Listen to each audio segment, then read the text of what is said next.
So, your creativity's gone off the scale. So, in what sense? Your Instagram works. Yes, it's been a bit addictive, actually. But addictive, and yet so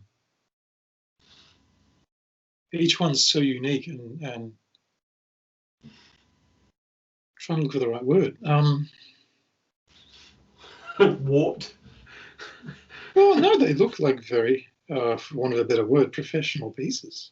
They look like you spent some time trying to put these things together. And I do, and I don't. It's interesting because what I do is I cheat a lot, and it's all done on my phone. I'm quite blown away, and continue to be blown away by what people are designing in terms of apps to do things to video, music, stills, and what I've noticed is that I've never seen things. We went and saw Picasso alive. No, sorry, Van Gogh alive. It's a kind of a multimedia kind of extravaganza. It was in a very large space, like a big warehouse. And it's just multiple massive screens. And these screens, you know, 6 meters tall, you know, and very wide.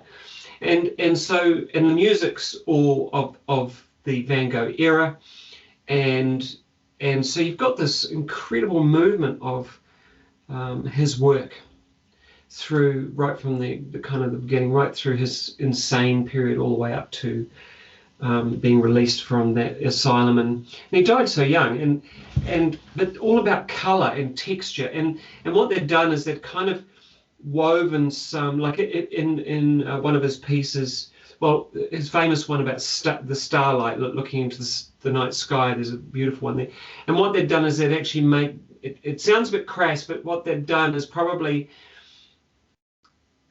they had the still version there, and then at the same time somewhere else they'd show a kind of almost like a what he would have seen if it was moving. And so the ripples on the sea that have the reflection of the stars, and all that, it was just quite remarkable. And then, you know, you bring in the music, and you've got the fact that this is on at least 20 massive screens at all different angles all over this massive space that you can walk through. So you walk through it, you can sit, you can, and on 2 places there's real live, like sunflowers and different plants and different oceanscapes and stuff actually on the floor, being projected onto the floor. So this little girl, you know, like playing around, and it was just quite fascinating. A real person, not on video, but there was this little girl, you know, running around. It was so funny actually. There was one point where the one little boy started to run across it, and the mum pulled him away, so we were going to fall in. It was quite weird. But yeah, it was just, I think there's an element of that is often how. I wonder if that's how we see a lot of things these days. Is this, you know, it's almost like when I look out the window, there's so many things that are happening all at once. You know, there's 50 odd trees out there, and there's different leaves, and everything's doing something different, reflecting light and stuff. And what I've found in the digital kind of manipulation photography thing is because I've always done I used to do professional photography, is to actually bring in these aspects of abstract cubism, all these different things into photos or into images that I'm, you know, surrounded by. And then there's the options in some of these programs where you can just basically create something from scratch, from a blank, you know, thing. And so you know, the options are just infinite, you know. Yeah. And sometimes I'll use, you know, anywhere from 2 to 3, maybe 5 different apps, one after the other, to try and get this kind of image that I really want to do, or you know, the final sort of thing, to sort of, because it's just, there's that element, isn't there, I guess, in creativity of trying to get across a multi-layered experience, and because that's what we're having. We're not having a myopic visual experience where there's one or two colors, or there's sound, there's so many things going on. There's the sensory experience of being in your body, like for being at the beach, for example. There's so many aspects involved in experiencing the beach. So if you're trying to put that into a visual representation, there are so many ways of doing that are within our reach. Yeah, yeah. In art, in art, I guess. Yeah. And then there's also, someone, because we belong to Instagram, we belong to I and my wife and a number of people. My wife's my wife's sister-in-law, because she was doing art at the very beginning of COVID. She was started an art degree, and she set up a thing called Housebound Art Club, because we're all housebound. So it was basically, every day that her husband and daughter would think of something, and you'd have to, and it would be something out of a book, or it would be something random, and you had to do something around that. And it's quite interesting, because there's always things. Like yesterday they did fan, and the first thing that came to mind was the scene from Flying High, or what in America is called Airplane, and it's an 80s movie. It's an absolute piss take of disaster movies. And there's one point where they're on the plane and they've got to try and land this thing, the sweat's pouring down and blah, blah, blah. And he says, man, when I can't remember the guy's name, but when what's his name realizes the shit's going to hit the fan, and it immediately goes to the control tower, and there's a fan spinning, and there's this piece of shit just hits the fan.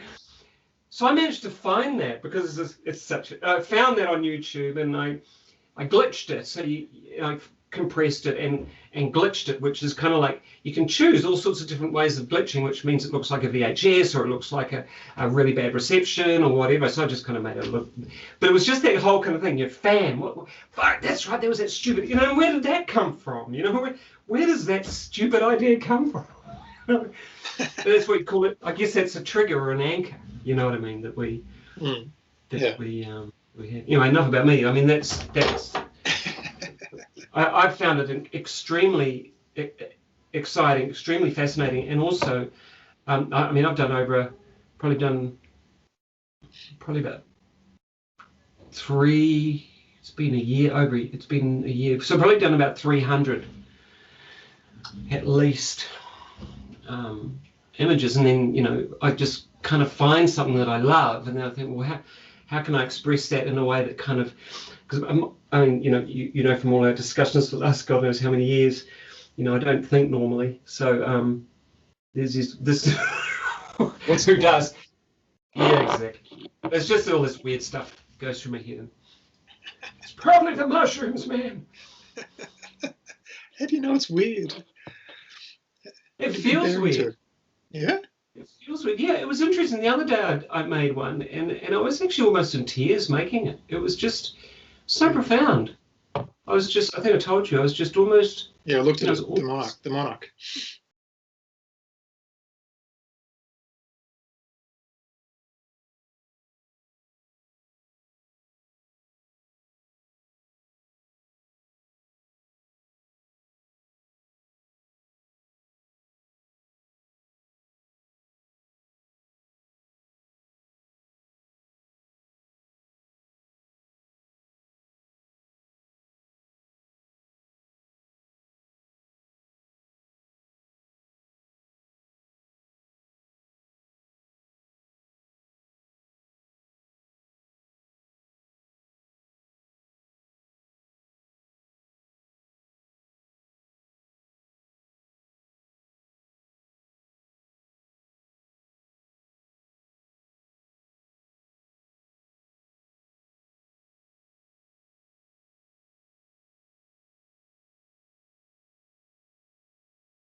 Yep. So yes, you were saying you have something you'd like to explore. Yeah.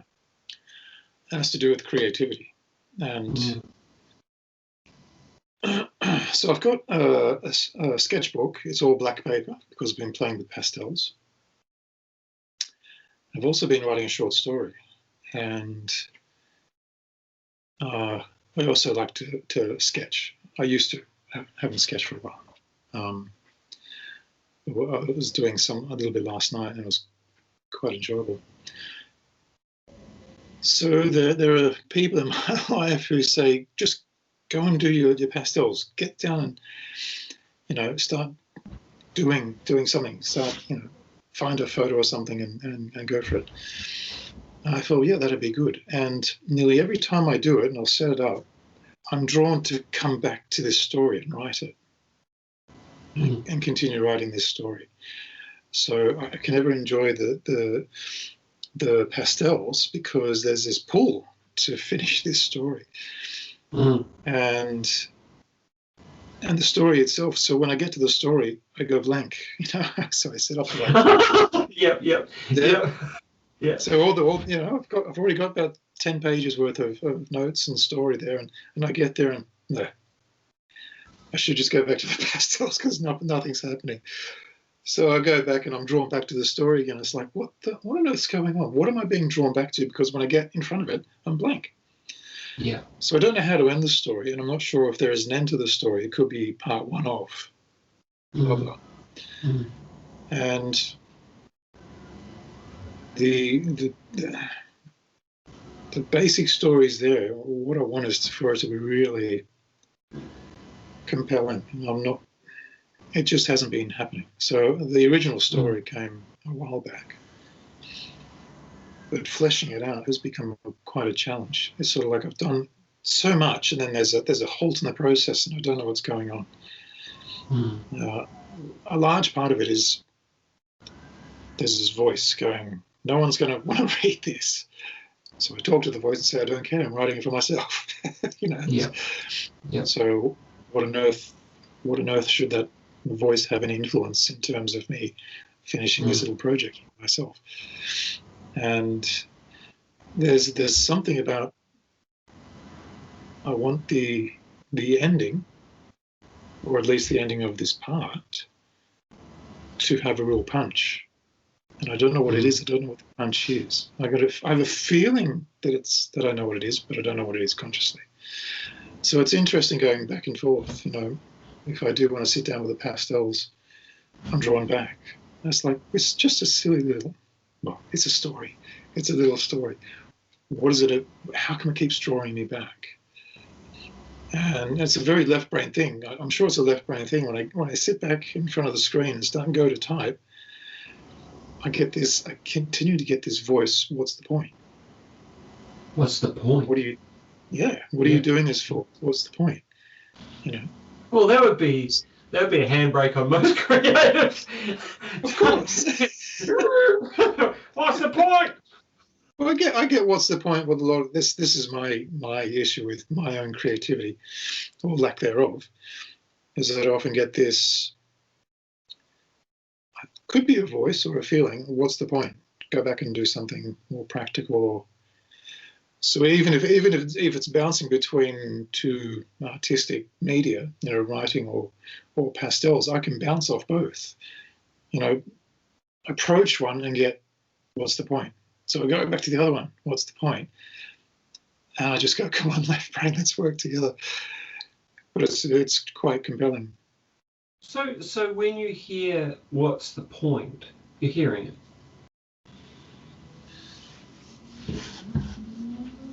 It's like I'm saying it to myself, yeah. Yep. What's the tone?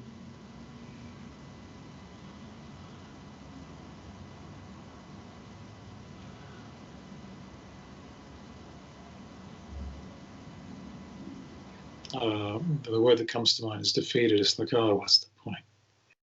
So what does that sound like? Is it quiet? Is it loud? Is it?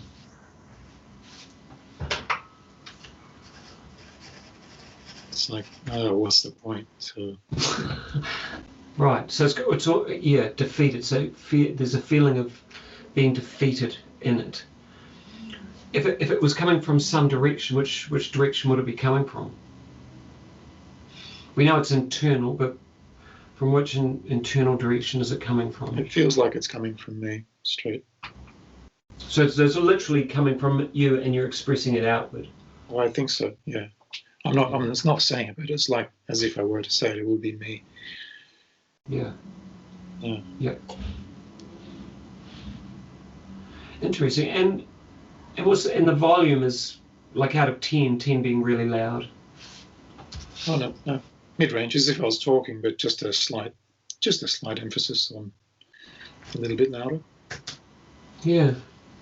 So when you think of, if you were to change something about the tonality of that inner voice, like if it sounded, if while you're doing, you started to sound like Mickey Mouse for a moment, you just sort of, what's the point?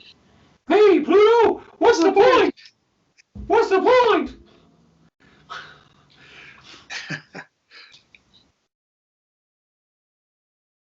Or Eeyore. Would it be funny? It'd be funny, yeah. Yeah. Yeah. So if you were to close your eyes and go back to the time recently where you had this experience, and you were to actually actually consciously begin the process of what's the point, but you did it as Mickey Mouse, just to see what, yeah. So what happens when you do it as Mickey Mouse in this past experience?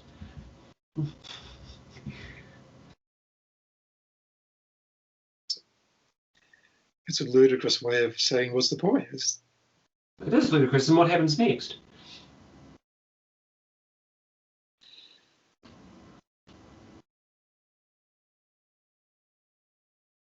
Well, I laugh, but there are no new ideas in terms of the story. It's just a moment of laughter. Well, what does it do to what's the point?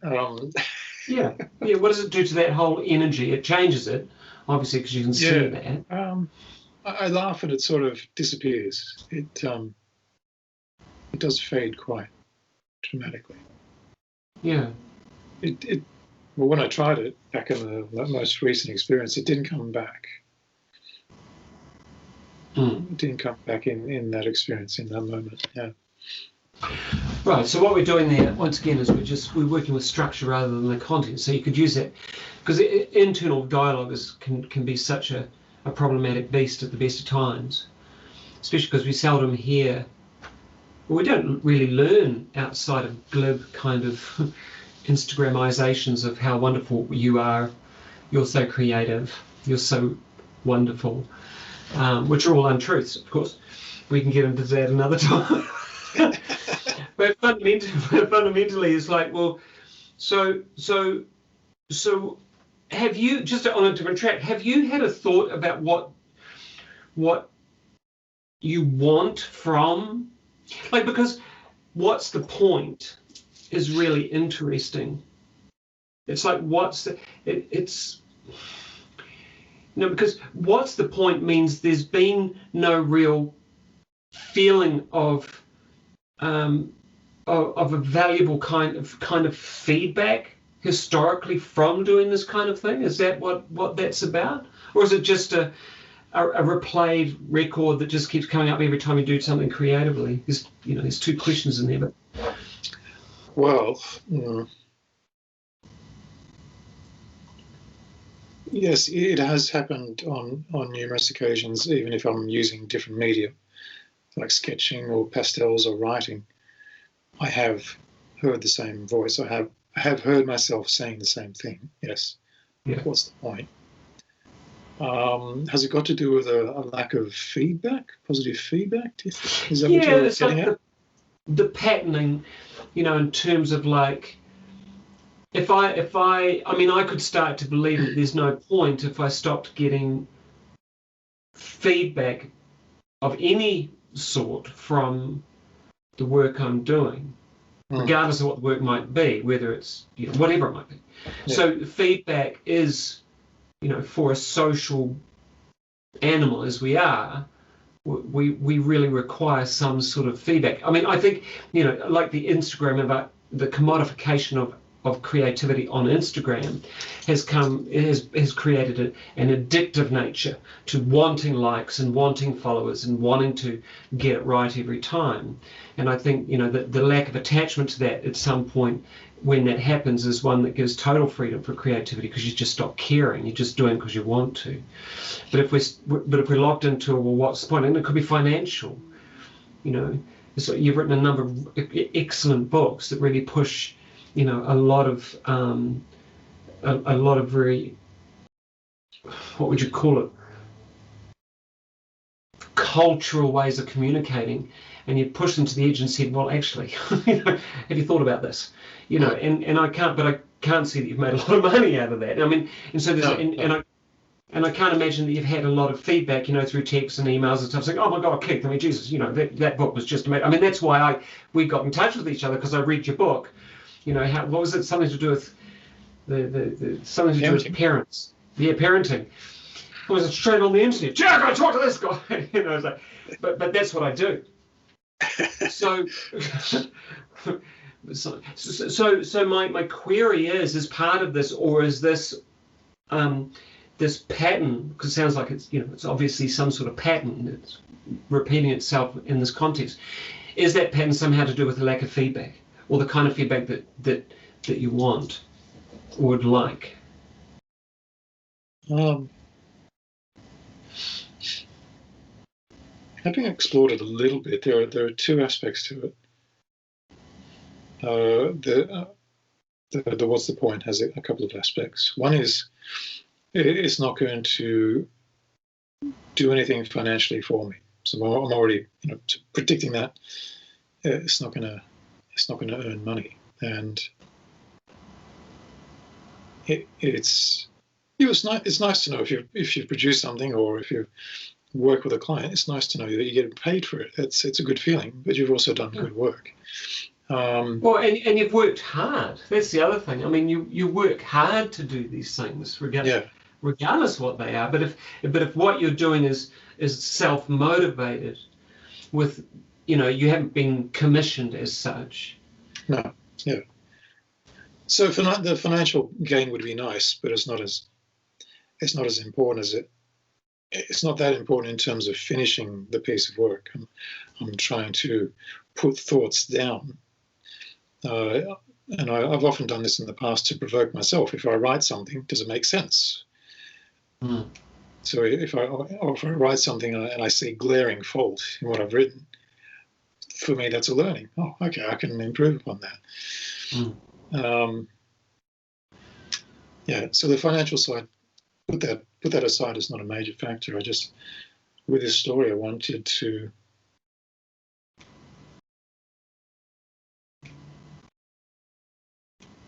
Is it about provoking myself? In a nutshell, the story is about, there are so many versions of human and alien contact. Almost without exception, they end up violent or about being dominated or wiped out, or humans beating the alien adversary.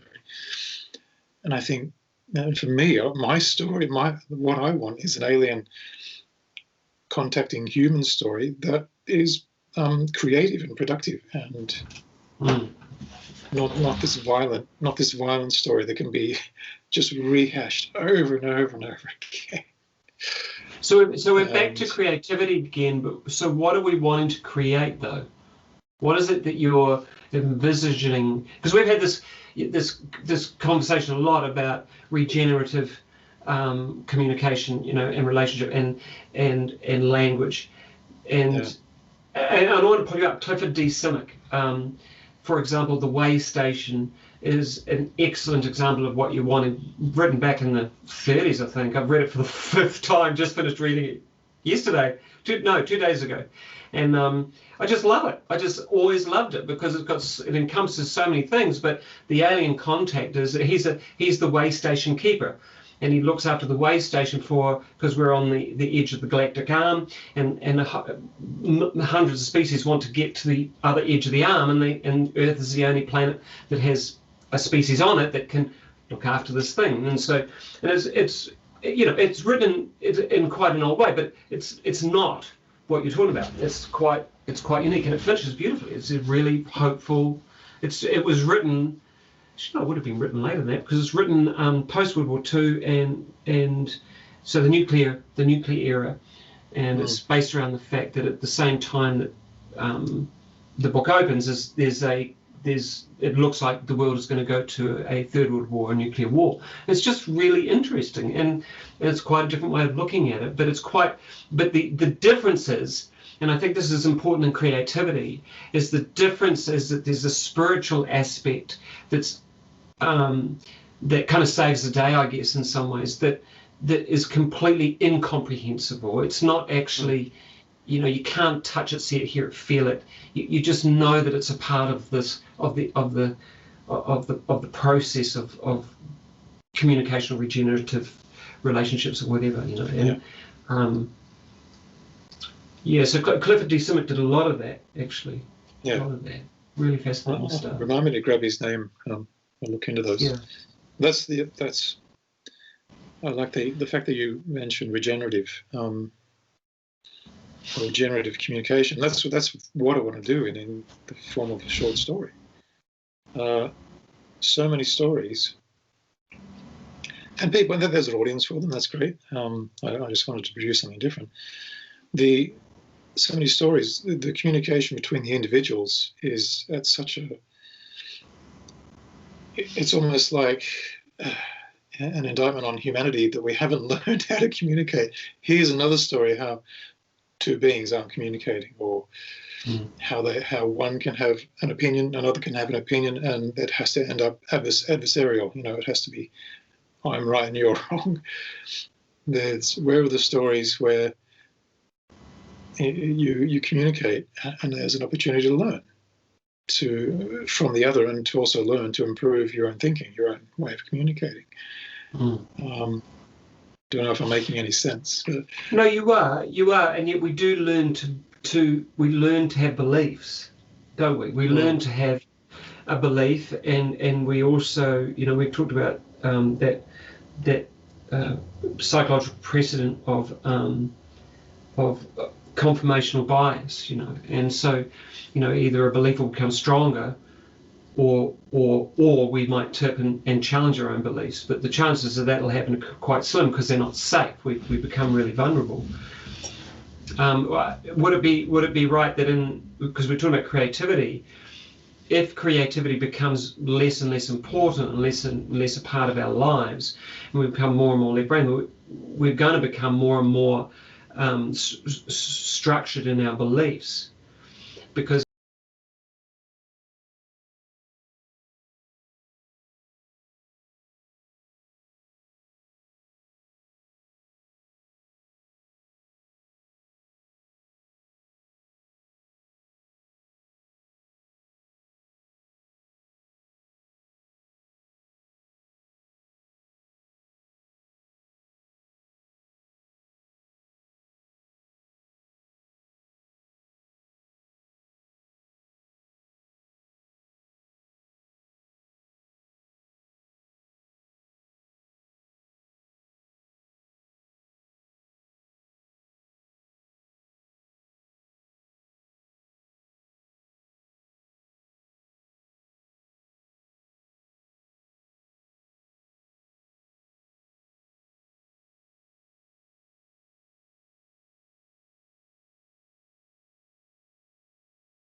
what is it? What are you using? Pastels. Or... Pastels and crayons. The textures of those are so significant, and they require a lot more. In general, they require a little bit more kind of time, a little bit more attention. Whereas, typing, and typing can sometimes be so left brain. It can be so like left brain because it's just like this. And that's probably why you sit in front of the computer, which is a totally left brain thing, and you're suddenly just thinking about editing. Well, that makes perfect sense because editing's left brain. Oh yeah, I know it. It's just not a creative. No. So maybe this is about. Sure. It won't work. There's no point, and I'm going to use crayons this time. And it's like,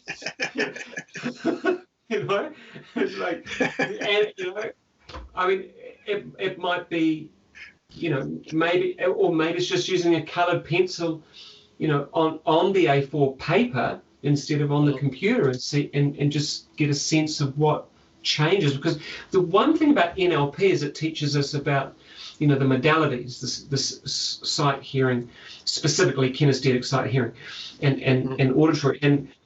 And what I've noticed is about the difference between typing and writing is totally obvious. But when I'm writing, I'm kinesthetically, texturally, I'm organically connected to this thing. I'm producing something out of nothing. And at the same time, I'm having an internal dialogue. I'm visually seeing it, and depending on what we're doing, how we're doing, there'll be a flavour to it. There'll be olfactory to it. There'll be the smell of ink or whatever. And I think that brings so much more to the whole thing. Well, it'll be good to get away from the actual typing because I think it is stopping me. Yeah, so writing with my hands might be a good idea. Well, what happens when you imagine and also change where you're doing it? One thing that I worked with an artist years ago, and he was a very well-known artist, and he was doing really well, so he bought a house. So he moved to this house, and the house had a separate studio, and the studio overlooked an estuary and all this sort of stuff, and he had all his gear in there, and he walked in and he just went completely blank and fell apart and just lay on the floor crying because he just couldn't for the life of him work out how he was going to do anything in this absolutely perfect space. So the reverse had happened for him from context, because the context that he was in, everything was in one room, it was all kind of cramped, but it was like that was part of the art thing, and blah blah blah, and he did this remarkable stuff, and then suddenly he's gone this way. So we moved context, we moved him across, we mapped him across context, changed what was happening here, so he actually saw it similarly, and kind of, I guess, regeneratively through into the new space. But God, it was hilarious because it's just beside himself. It's just, oh my God, what am I going to do? And he had a commission. No way. but so context can have a huge part to play. I mean, I find that when I'm this space when I'm having to write on the computer is much better. But if I want to do some digital art or anything like that, I even tried to do some digital art on the computer the other day. I can't do it. I just can't, because it's too in my face. I'd rather just be kind of wandering around thinking about it and just making shit up on the phone. Excuse my language. But the context seems to be really relevant. Also, a lot of the things I use on the phone don't exist on the computer, and to try and replicate them on the computer is just extraordinarily difficult.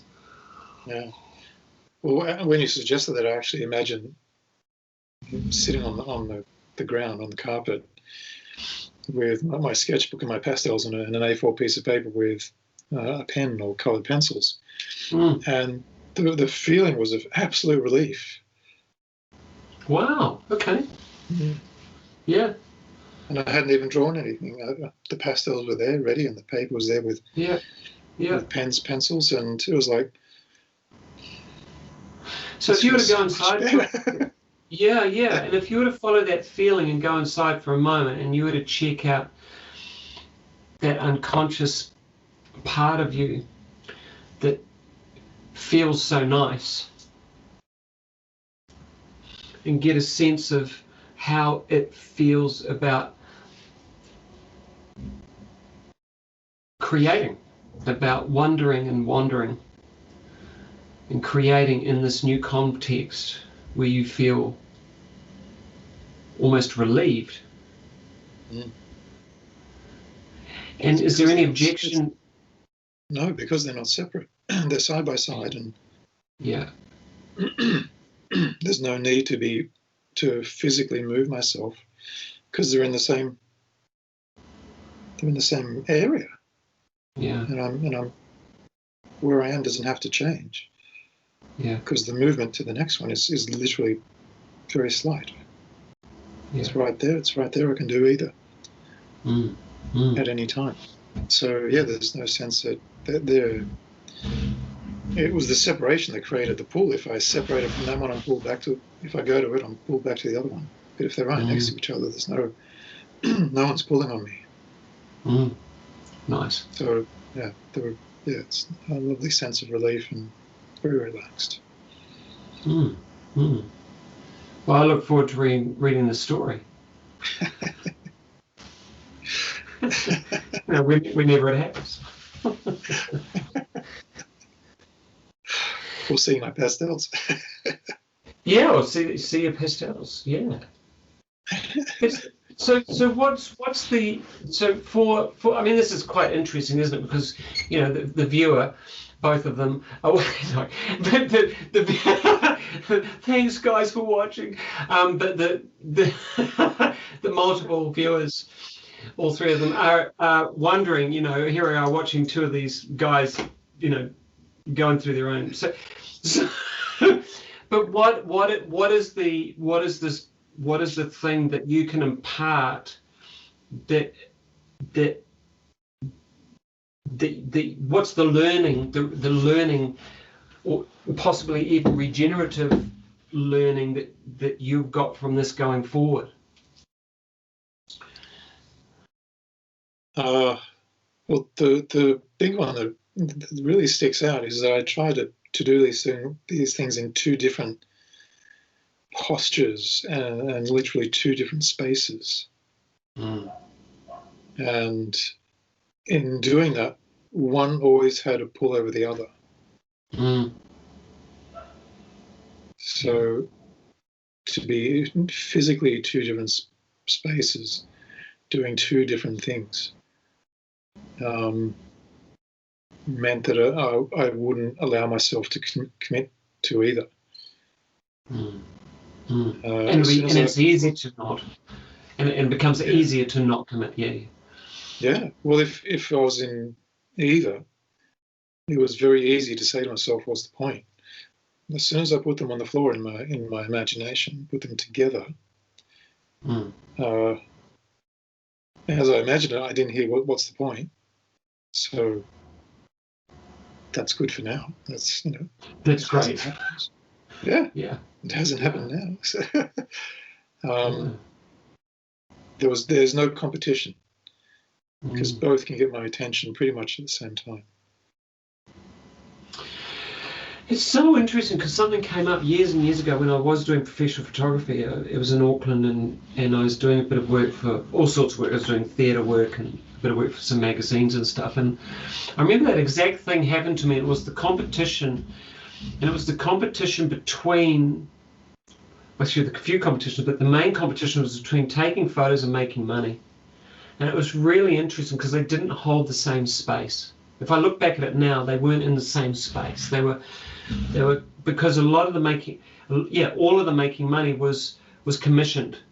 There's a sense that someone wanted something and they wanted it, and they didn't mind. They wanted me to do what I did, and yet there was the element of, like, when I got to more higher levels of work, there was more of a judgment, and I had to be quite particular. I remember coming out, I did this thing called Heroes for North and South. It was really funny, where I travelled around with a journalist, and we interviewed and photographed people who had done heroic acts, and it was quite a wonderful story actually. But there was one where I got back and the editor looked and says, "My God, that looks like a family portrait." And he was so right. But the people that I was interviewing, this guy had done this remarkable thing, but he just photographed like a family portrait, him and his wife, and they're just standing outside the house. Like, you couldn't he couldn't do anything. The only thing you can really do is make it black and white. I don't know, but if now with digital, I would have glitched it, abstracted it and stuff. But but it's interesting because we're not. This is an interesting thing about creativity. I'd like your feedback on this, but we don't seem to be. Creativity is actually so important in our lives. We actually have to. I've got a 17-year-old daughter, and we have to be extremely creative, my wife and I, around how we listen, how we talk, how we reflect upon what she's saying, and how we maybe, because she doesn't want to help it until she does, when she does, it's got to be quite a creative way of going about it, so that she doesn't, think that she's an idiot, or that there's that whole kind of.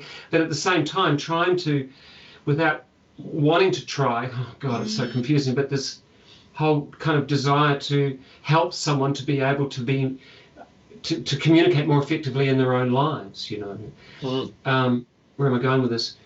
But I'm just thinking, I don't know, but I'm intrigued. I'm intrigued because I'm thinking creativity, but you've brought up an area where it's obvious when you say it that to be creative in your communication. That's awesome. Absolutely. If you're doing pastels and you're writing a goddamn book, tell me that that's not about communication. You're communicating an idea. You're communicating a visual idea or a construct. That's different though. They're Is inanimate it? things. Is it? Well, they're inanimate things. There's no immediate feedback. They're not inanimate. They have a life force. If you stand in front of some of these pieces of art and go, "Oh my God, I feel moved." Yeah, it's a two-dimensional piece of art, but that's just between them and me, and it's not another human being. So when you're talking about your daughter, communicating creatively, where are my words? Communicating creatively with your daughter. Yeah. As soon as you said that, oh, of course, because it's. A part of me says that's obvious, but then another part went, have you been doing it? Yeah, really. Have I been active in being creative with how I communicate with people? Okay. Oh, maybe I haven't. But you're saying you're being very careful with how can you do it creatively, so the person doesn't take on this attitude of feeling dumb or being spoken down to, or feeling like they're not as capable as the person talking to them. So, and I think a huge part of that has been humour. I think that's the humour of the clown, I guess, which is to be the one who's prepared to be wrong, prepared to fail, prepared to make mistakes, and doing it regularly. Especially with a 17-year-old, I'm the idiot here. And but that's like, I don't mind, because actually I really want to do a lot better at communicating, regardless of who it is. I always want to do better, But that's relate, yeah, and I wonder how much it's to do with maybe it's what came to mind was this stupid kind of mix of crayons and pastels and paint whilst communicating. And I don't know how that worked, but it's almost like a synesthesia of like where I'm speaking in crayons, And it's like, well, I'm speaking in bright purple right now, and it's just changed to green, and it's like, well, what does that mean? But as soon as I it cooks your brain a bit thinking about it that way. I like that. It cooks the Speaking brain. of someone in terms of pastels or crayons, it's a great quiz on communication. Well, years and years ago, and it's true, I wanted to do some voice work, and for whatever, I think it was personal development actually. And I remember seeing this wonderful voice. She's was an actor. I don't know if she's still doing it. And she was in Auckland, and I remember going to see her, and she said, "Speak in purple." So it was kind of like speak in purple from the diaphragm, and whatever comes out, it's coming out in purple. And when because purple is a favourite colour of mine, when it came out, it was like, wow, it shifted something. So it's not. It took it. It's kind of like it added a dimension that released the focus on the singular dimension of just speaking. So as soon as, like, if I speak to my daughter in crayons, it's funny, but I'm suddenly releasing the need to be singularly focused on getting it right with my communication. Most of it is actually to listen and to say nothing. But if I listen with crayons and I listen and I'm drawing pictures with what she's saying, I mean, God knows what would come out. But does that kind of... Oh, it does. I mean, it speaks to me because for years I became very concerned about actually expressing any opinion because I didn't want to impose. And on the occasion when I did, it always backfired. It's because I became very dogmatic. Here's an idea I have. You should take it on, right? Yeah. I became very, I'd really sink my claws in. I'm not going to let go. But I try not to do that because I knew every time I would express it, I would actually be very attached to it.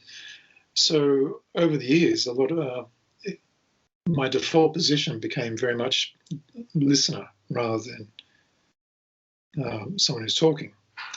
So with clients, that was ideal. You didn't have to do much talking. The clients can do all the talking. And it meant I didn't do much imposing in terms of opinion or what the person should do. The downside of that is that it affected dramatically how I talk to people outside of the coaching context. For a long time, because I took on the attitude of not wanting to impose ideas upon people, because historically, whenever I did that, I would be very attached to them and I wouldn't be able to shake. I wouldn't be able to find any flexibility. You've got to have this idea too. You've got to have this opinion. And I just love the idea of, content-free communication within the context of coaching, because the client does all the work. They can do all the talking they want. I can just sit back and not say anything. I can use what they're giving me. I don't have to give my opinion. I really took that on board and I love it. But it adversely affected how I communicate outside of the coaching context. I became a listener. My ability to actually speak was greatly affected and greatly reduced because I was paranoid, absolutely terrified that if I expressed an opinion, I wouldn't let it go, and it would shut down my ability to take on someone else's perspective or some sort of new information. So I've had that for quite a while. Very good in the coaching context, but outside of that, and also outside of that, everything is about content, and the concept of having a structural conversation doesn't make sense in a family or friendship conversation, because the whole concept is, well, we're talking about life, we're talking about stuff, and it's not a problem until one of the people says it's a problem, and then it's not a problem that needs to be fixed until that person recognizes it's a problem that needs to be fixed and then asks for help, and then you only have to ask you specifically to help, which they don't. Exactly. So, in the families, because they think you're a nutcase. But yes. But that's the important. That's once again, that's distinctions, isn't it? And it's kind of interesting to me around, you had a distinction moments ago between writing on the computer and pasteling for art. And then there's this distinction between, working with clients, non-content, and then, spending time with the family and it's all content, and finding some kind of balance. And I wonder how much of it is to do with, in both situations, is about, where's the I think the word that comes to mind is where's the humour structured into that? Where's the and I say humour lightly. I don't mean like laughing at. It's more about the humour has multiple facets, and one of them is the lightness, the softness, there's something quite humorous about a monarch butterfly, flying from it. It's kind of like, how the hell does it do that? It just doesn't make sense, but it manages to do it quite well and quite quickly. And it's quite odd and it's quite funny. It's like, what a weird contraption, you know. Yeah. Yeah. And language, what isn't funny about language? What isn't funny about the way we say, and our accents, my God, Australian, New Zealand accents, you know, Canadian. We don't have an accent. Yeah, whatever. So it's like, you know, there's all these things are these things are human. And we forget it because we get, I wonder if we just get so caught up in that there's a purpose, well, back to that, but there's a purpose that needs to be fulfilled here, and that's education of my daughter, or that's finishing this bloody short story, or, you know. Yeah, yeah. I don't know. So listening with pastels.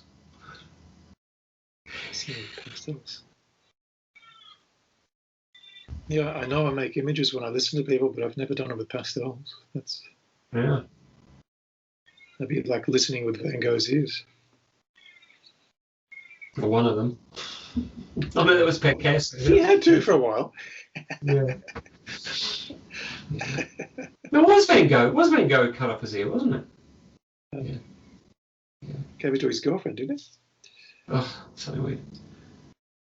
I wondered how much of his illness was the fact that he just, I mean, the amount of work he did was profound, and it was all in oil.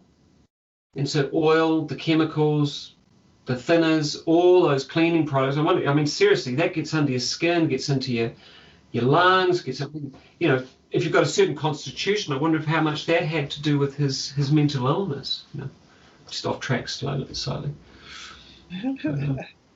Yeah. So creativity is what we've been talking about. Yeah. Yeah. I mean, you've delved right into yours, and mine's been put on the shelf. It's not been easy to get back into it. Very much a left brain experience. Going, well, what's the point? You don't have to do that. Yeah. What's it going to do for you? So, yeah. Well, the other obvious answer is there isn't any. Let's do it anyway. You know, it's kind of that glib saying, what does it feel if you're and do it anyway? You know, they sold 1 billion books. But fundamentally, there's something in the concept of saying, well, yeah, but I'm going to do it anyway. Yeah. You know, it's no point, going to do it anyway. I mean, we live in cities, right, where people get in a car, you know, and just go for a really long drive. No point. Do it anyway. One day it'll be illegal, you know. One day, unless you're driving an e car, you know, unless you're driving a, you know, electric car, you won't be allowed to. Won't be allowed to go for a random drive anywhere you like. Fish and chips on the beach, 2-hour drive. No. Where did that come from?